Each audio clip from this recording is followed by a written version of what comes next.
Aujourd'hui, je vais vous parler d'un musicien, chanteur, dessinateur. On le surnomme le rocker sans guitare, monsieur Gérard Blanchard. Il est né le 7 février 1953 à Tours et il apprend très jeune l'accordéon. Il en joue à plat comme d'un orgue pour jouer du rock. Sa mère l'inscrit aussi parallèlement aux Beaux-Arts. Il n'a que 14 ans.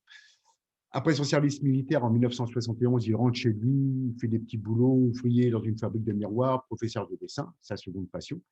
Il monte son premier groupe, Roxy Musette, pas Roxy Music, Roxy Musette, qui dure à peu près 2 ans. Second groupe en 1977, puis un troisième groupe, Joe Bibi Folk, qui commence à rencontrer une petite audience nationale plutôt sympa.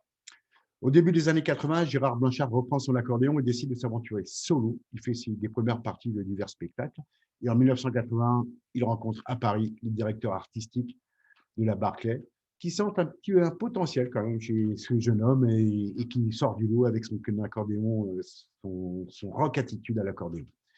En 80, son premier album, Troglo Dancing, à la façon Gainsbourg-Lapin, des petites balades. Puis arrive son premier tube, Rocamadour. Vous savez, quand il part avec le loup dans les grottes de Rocamadour.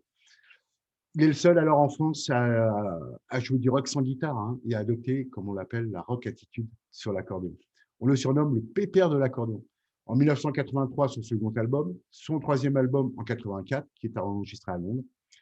Et il fait aussi le tour des régions en 1984. Vous allez voir, c'est important quand même, pour plaider le retour à la mode de l'accordéon et des valses musettes. Il va rencontrer un public fidèle qui est exigeant, mais qui va le suivre et qui va l'adorer. Il revient en 87 avec son quatrième album, Amour de voyou, qui rencontre 1,7 million de ventes de singles, qui rencontre un succès énorme dans le top 50, notamment grâce à Elle voulait revoir sa Normandie. On en reparlera tout à l'heure. En 1988, il y a une tournée en province, il fait du mal à Tourneuve. C'est un succès, vraiment un succès de plus. Et l'accordéon commence à venir à intégrer le monde du rock. Le monde du rock se l'approprie. 1989, cinquième album.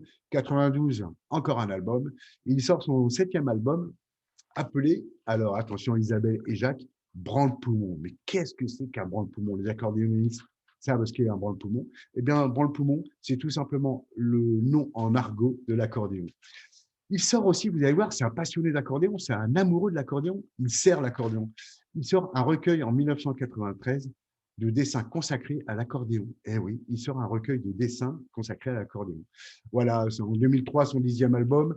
Et sa dernière apparition, ça sera en 2013 sur la scène du théâtre du Petit Saint-Martin à Paris. Et il disparaît de la scène artistique. On va écouter un extrait de son album Amour de voyou. Gérard Blanchard fait une parodie de la célèbre chanson écrite en 1836 par M. Béra. Elle voulait revoir sa Normandie, Gérard Blanchard.